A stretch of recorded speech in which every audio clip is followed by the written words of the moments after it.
ఒక పిలిపిచ్చుంటే ఇటువంటి యాజిటేషన్స్ ఏమైనా చేయించుంటే ప్రభుత్వం వెనక్కి తగ్గేదేమో, అది కూడా ఒక మైనస్.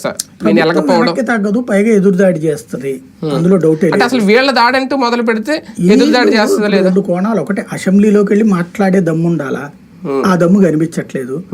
బయట ఉద్యమాలు చేసే దమ్ము ఉండాలా, అది కనిపించట్లేదు. అది పూర్తిగా ఒక రకంగా చెప్పాలంటే ఆంధ్రప్రదేశ్కి ఒక ప్రతిపక్షం కావాలను, దమ్మున్న ప్రతిపక్షం కావాలను, అంతే, నిలబడే మగాడు కావాలను అని భవిష్యత్తులో అడ్వర్టైజ్మెంట్ ఇవ్వాలి. రిలయన్స్ వాడు గనక వాకిట్లో బోర్డు పెడుతున్నాడు కదా, మాకు మార్కెటింగ్ ఎగ్జిక్యూటివ్లు కావాలని.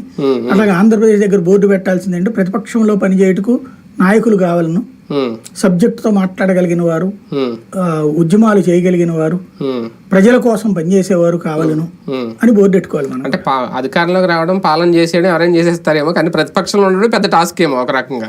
అది జగన్ ముందు ఇతను ఉన్నాడు కదా, కాకపోతే ఆ ఈగో పోలా. అయితే నాకు అపోజిషన్ లీడర్ ఫీలింగ్ అన్న కావాలి, లేకపోతే నాకు వెనకాల మంది మార్బల్ లేకపోతే నేను చేయలేనని చూపెడుతున్నాడు ఆయన. అదే మైనస్. అంటే వెళ్ళకపోవడం మైనస్ అనేది నేను ఇంకా గ్రహించట్లేదేమో. మరొక కీలక అంశం ఈ వారంలో గుంతలకు సంబంధించి, లేదంటే ఈ టోల్ ఛార్జీలు. అంటే అంత ప్రకటన చేసినా దాని మీద కూడా ఎందుకు పెద్దగా ఏం మాట్లాడట్లేదు?